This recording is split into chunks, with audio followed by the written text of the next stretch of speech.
चलिए बिना वक्त गवाए सीधे आज के इस विश्लेषण में चलते हैं। आज हम डिकोड करने वाले हैं एक ऐसी डिफेंस टेक्नोलॉजी पावर हाउस को जिसका रैपिड स्ट्रेटेजिक विस्तार किसी खजाने से कम नहीं है, और ये सब उजागर होता है उनके इन्वेस्टर रिलेशंस डाटा के एक विशाल ट्रोव से।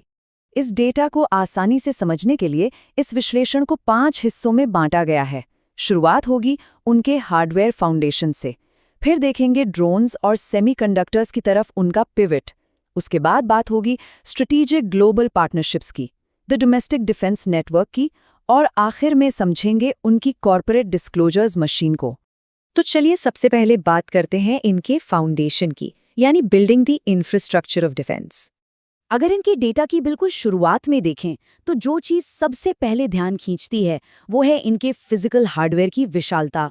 मेरा मतलब है उनके ऑपरेशनल डोमेन्स पर एक नज़र डालिए। ये कोई आम मैन्युफैक्चरिंग नहीं है। रॉकेट और मिसाइल प्रोग्राम से लेकर space research, naval systems, battle tanks और यहाँ तक कि इलेक्ट्रॉनिक वॉरफेयर और इलेक्ट्रोमैग्नेटिक शील्डिंग तक, ये लिस्ट लगभग पूरे डिफेंस स्पेक्ट्रम को कवर कर लेती है।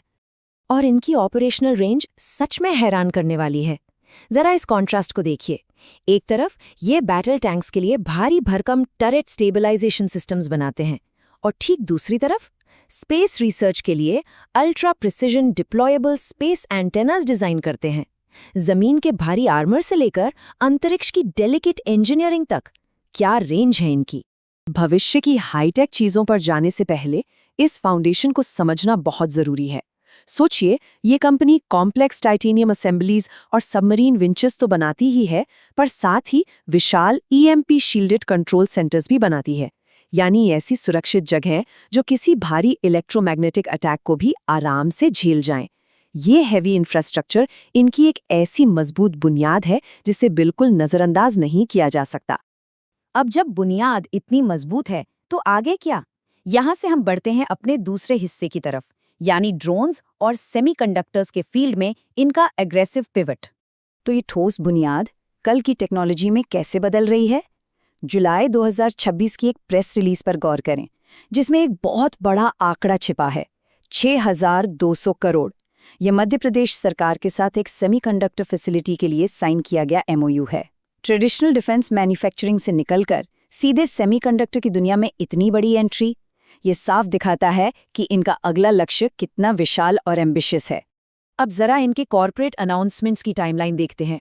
2025 के ठीक बीच में ड्रोन से जुड़ी गतिविधियों का एक जबरदस्त एक्सप्लोजन दिखता है।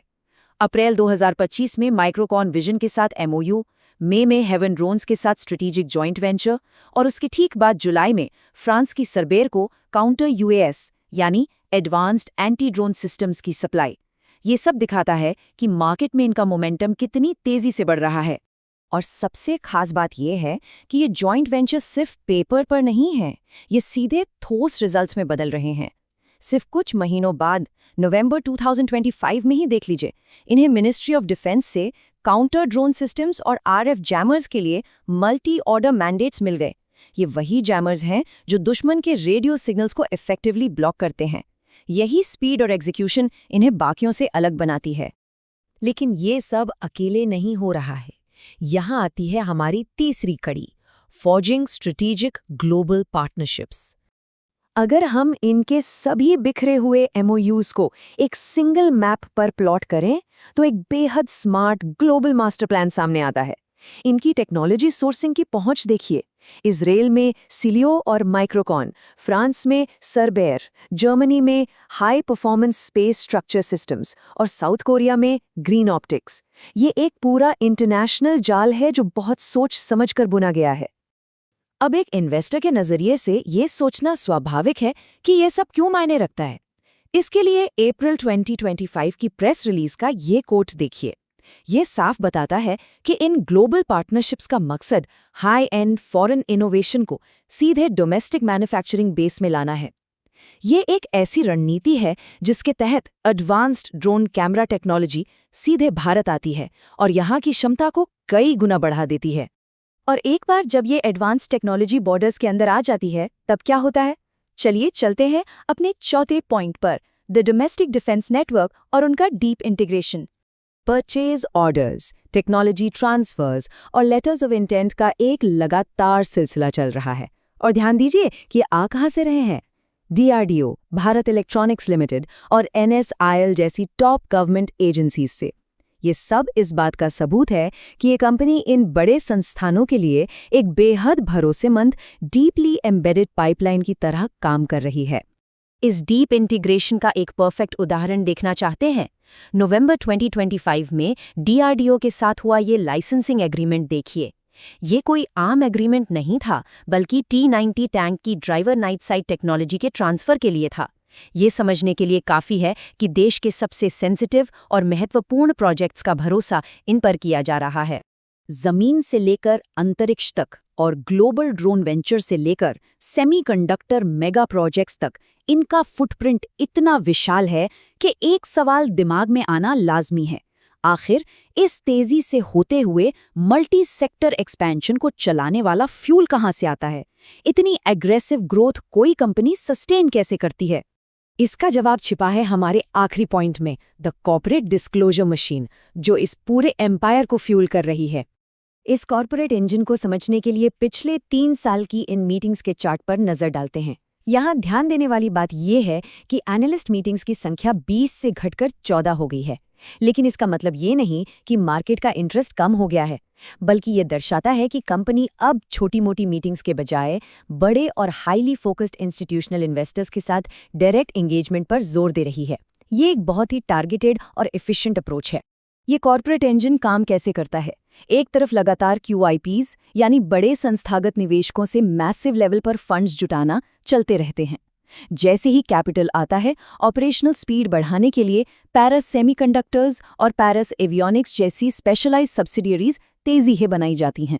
और हाँ, लगातार डिविडेंड्स इशू करना निवेशकों के प्रति एक ठोस कमिटमेंट को दर्शाता है। और सबसे दिलचस्प बात यह है कि इस तेजी से बढ़ने के बावजूद फाइलिंग्स बताती हैं कि इनका फाइनेंशियल डिसिप्लिन कमाल का है। क्रिसिल और आइक्रा जैसी मेजर रेटिंग एजेंसीज इनकी लगातार फाइनेंशियल स्क्रूटनी करती हैं।